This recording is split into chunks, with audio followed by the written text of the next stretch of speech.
Well, no one likes to get into an accident, especially with a big truck. And here to help us avoid these types of accidents is attorney Lloyd Baker. Good morning, Good sir. morning. How are you? Great. So, Good to see listen, we heard Lexi say earlier that her husband was just driving along and the truck veered over, and thank goodness it only knocked the mirror and it closed it off and didn't actually get into an accident. But that's what we're here to talk about. Is that, I mean, I have to say, at least, I'm going to say even 3 times a week I hear about a big rig accident out on the west side on that I-10 going, you know, towards California and stuff like that.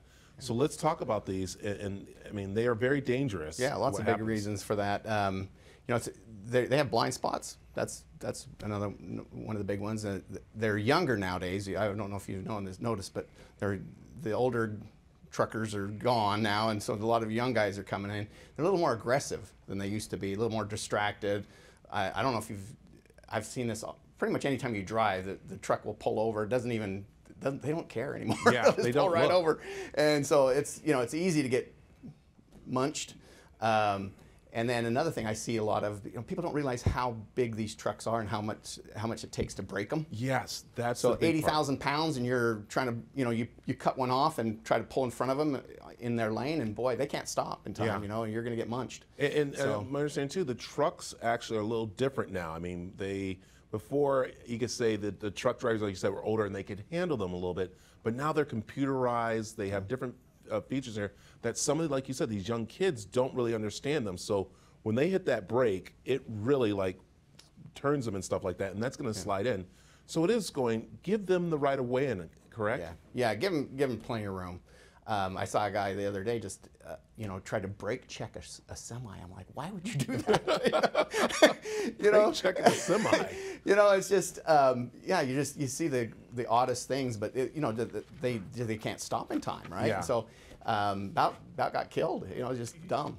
So but they get distracted. Sometimes almost every accident we get, we check it real thoroughly. They either have they're driving a lot of hours. Right. That's a big problem. Right. They get fatigued. They get distracted like anybody else. They're on their cells and that kind of stuff. And they just, and sometimes they got drugs in their system.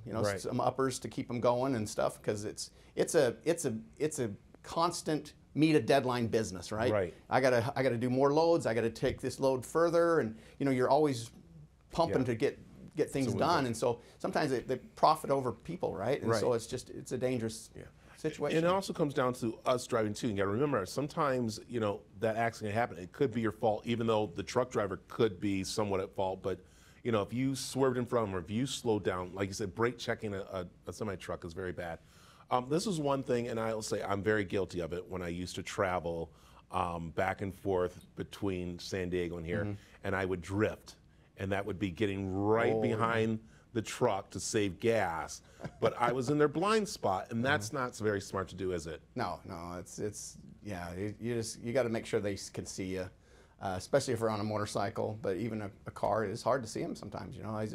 A lot of the cases I get are trucks moving over and they can't see them and they get munched. Yeah, and so, trying to beat them. Yeah. So what do you advise as a driver if we do get into a little accident or a crunch with the truck? What's some things that we need to really take care of? Man, get all the evidence that you can.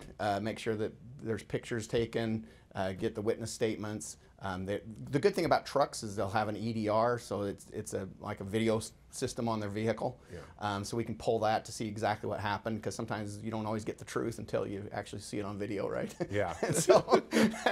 But yeah, we will collect all that for you and make sure that, I just signed one up yesterday. He's like, this guy was flying, and we have a witness that said he was. So we'll pull the EDR and find out. So, we know about Tracy Morgan's very bad accident with the Walmart truck. Very much almost killed him. And that's some things you just kind of like have to say, it's not important for you to get around that truck when it's slowing down, because it's slowing down for a purpose. You know what I actually do, Lloyd? I use trucks to gauge what's happening ahead of me of the highway, because if they start to slow down, they're seeing more than what I am. So I slow down a little bit and trying to, they're getting around them. And that's very smart to do, right? It's kind of like, be careful. You have the distance there. Yeah. So, but also defensive driving is always good, right? It's just no matter what you're driving, just be careful. Be safe. Yeah. We know with Halloween coming up, you want people to really be safe out there. driving, watching out for kids and stuff, and sure. and again, packing kids in the car. Remember, everyone has to have a seatbelt, right? Yep, absolutely. So. Yeah, be safe. There it is. Take good care of your kids. I want to finish up with one thing, and that is, I saw these bags on his Instagram, and I was like, hey, I want a bag. And you brought us all swag bags, what I love. There it is. That's what I love about you, Lloyd. You make sure and everything. Yeah. Tell people where they can find out more about, of course, what we talked about and everything about you. And BakerWins.com or 855-BAKER-LAW phone number. There it is. So. Lloyd, thank you very much for coming. It's always a pleasure. Thank you. Thank you. All right, stick around. We have more of the Arizona Daily Mix on the station that's all good, Channel 7.